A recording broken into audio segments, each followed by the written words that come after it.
Čiurlionis? Taip, tai yra poetas, dailininkas, rašytojas, muzikantas. Muzikos mokytojas.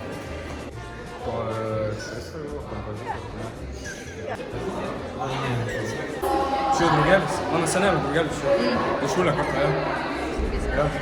Ar žinai kokių nors jo kūrinių? Jų kūrinių? Nu. Jo, man bravo muziką buvo parašęs. Jo, su seneliu vakar muziką darau. Na, jeigu skaičiuojant tapybą,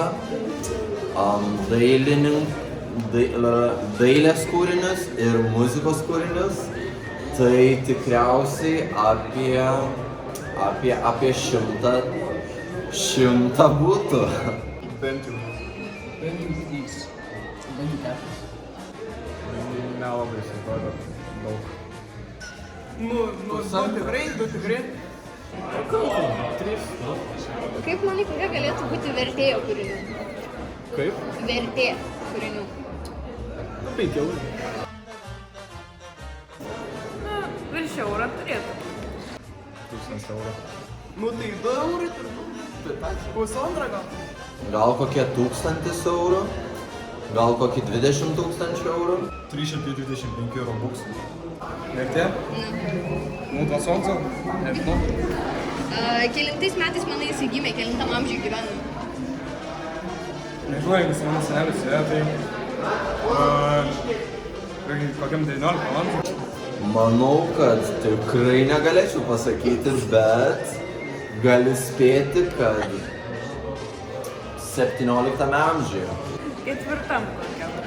Viduramžius. Tu kad vakar, ne? Nu tai 19. Kaip mirė? Prisivalgė. Susirgo šizofrenija ir nusižudė tikriausiai. Gerai, o kuriame mieste gyveno? Jonavoj. Turbūt, kad Šilutė. Nu, Šiauliuose. Mikalojus Konstantinas Čiurlionis iškiliausias lietuvių dailininkas, muzikantas, taip, ir aišku kompozitorius.